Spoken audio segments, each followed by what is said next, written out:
My name is Margaret, and I never imagined that losing my only son would lead to the most humiliating and revealing moment of my life.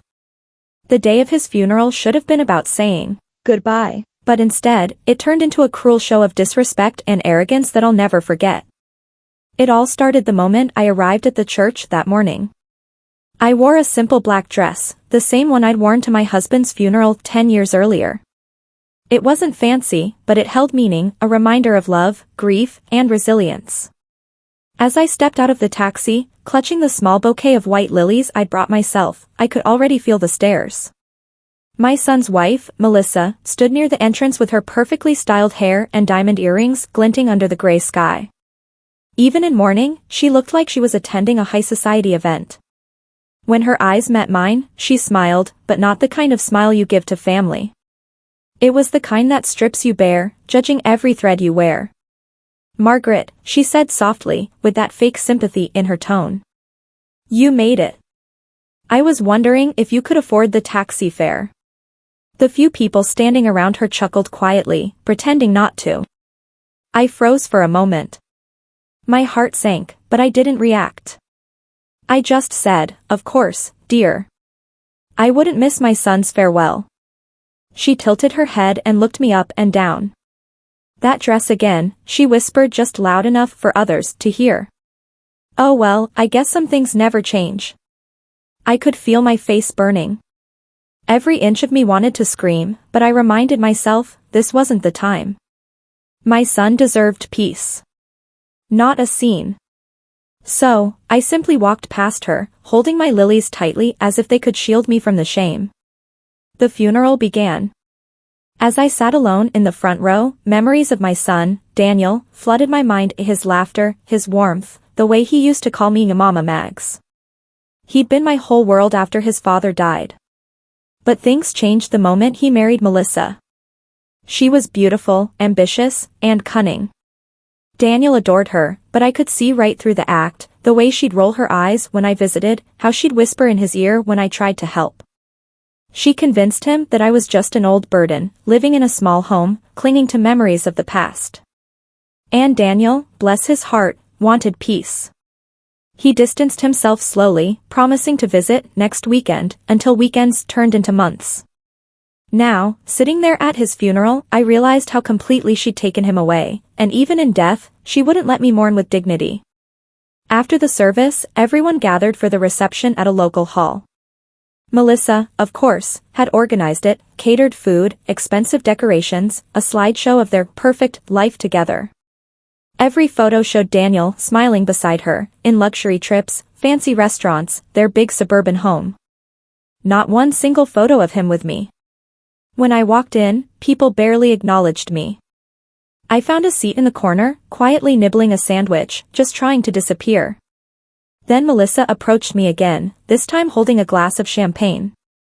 Her tone was syrupy sweet. "Oh, Margaret," she said. "You must feel so out of place here. Daniel and I had quite a life together. You wouldn't believe how successful he became after moving out of that little house of yours." I looked up at her. "I was always proud of him," I said gently. "Money or not, he had a kind heart." She laughed, an ugly, mocking laugh that made a few guests glance our way. Kind heart. Please. He had ambition. That's what mattered. Not kindness. That's why he thrived. Not everyone can keep up, you know? I could feel my patience thinning. But then she leaned closer and whispered. "I mean, look at you. You came in a taxi, wearing the same tired dress. My friends thought you were some charity case." That was the moment that broke me inside. I stared at her, trembling, not from anger, but from grief and disbelief.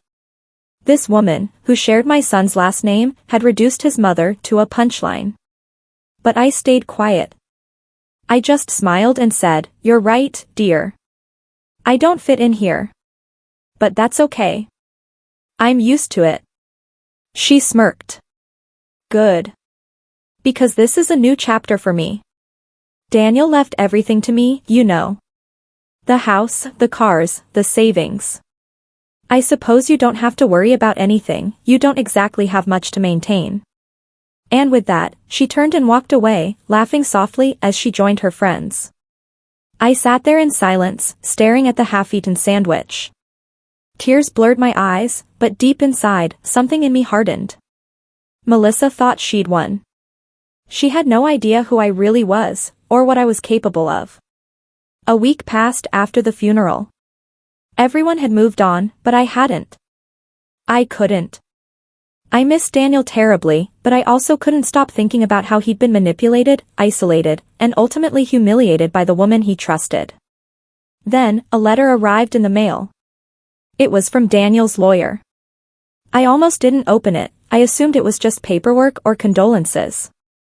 But when I did, my hands began to shake. It was Daniel's final letter to me, written months before his death. Inside, he wrote, "Mom, I know I haven't been around much lately. Things have been hard. Melissa keeps pushing for more money, more status, and I've made mistakes trying to please her. I've realized too late that she doesn't care about love, only appearances. I want you to know I've changed my will. Everything I own at the house, the savings, the investments, they're in your name. Please, don't tell anyone until the time is right. I just want you to live comfortably and remember me for who I was before all this." I broke down sobbing. My son, even after all the distance, he'd remembered me. He'd seen through her lies in the end. And then I knew the time would come to reveal the truth. 2 weeks later, Melissa organized a celebration of life dinner at a fancy restaurant, claiming it was to honor Daniel, but really, it was to show off her wealth and sympathy. I received an invitation, clearly out of obligation. Part of me wanted to decline. But Daniel's letter kept echoing in my head. So I went. When I arrived, she gave me that same fake smile. "Oh, Margaret. You made it. I didn't expect you to come, I mean, it's quite an expensive venue." I smiled back. I wouldn't miss it. She seated me near the back, far from her high society friends. Throughout the evening, I listened as she told exaggerated stories about Daniel's career and their shared success, claiming she'd guided him to riches. At one point, someone asked her about the estate. She smiled proudly. "Daniel left everything to me. He wanted me to continue our legacy." That's when I calmly stood up. The table fell silent. I said softly, "Actually, that's not entirely true." Melissa's smile froze. "Excuse me?" I reached into my bag and pulled out the document from Daniel's lawyer. "I didn't plan to bring this up here," I said, my voice trembling but firm, "but since you're telling stories, maybe we should tell the real one." The guests looked confused. I continued, "Before Daniel passed, he changed his will. He left everything in the house, the accounts, the savings, to me." His mother. Gasps filled the table. Melissa turned pale. "That's impossible. You're lying." I handed her the copy of the letter and the official document. "You can call the lawyer yourself," I said. "He explained it to me personally." She snatched the papers, scanning them with trembling hands. Her face drained of color. The confident smirk she'd worn all night disappeared completely. The room went silent, all those wealthy friends she'd been trying to impress looked away in discomfort. She stood there, speechless, as I added softly. "You called me poor. You mocked me in front of everyone at my son's funeral. But Daniel saw who you truly were. And so did I." Then I turned to leave.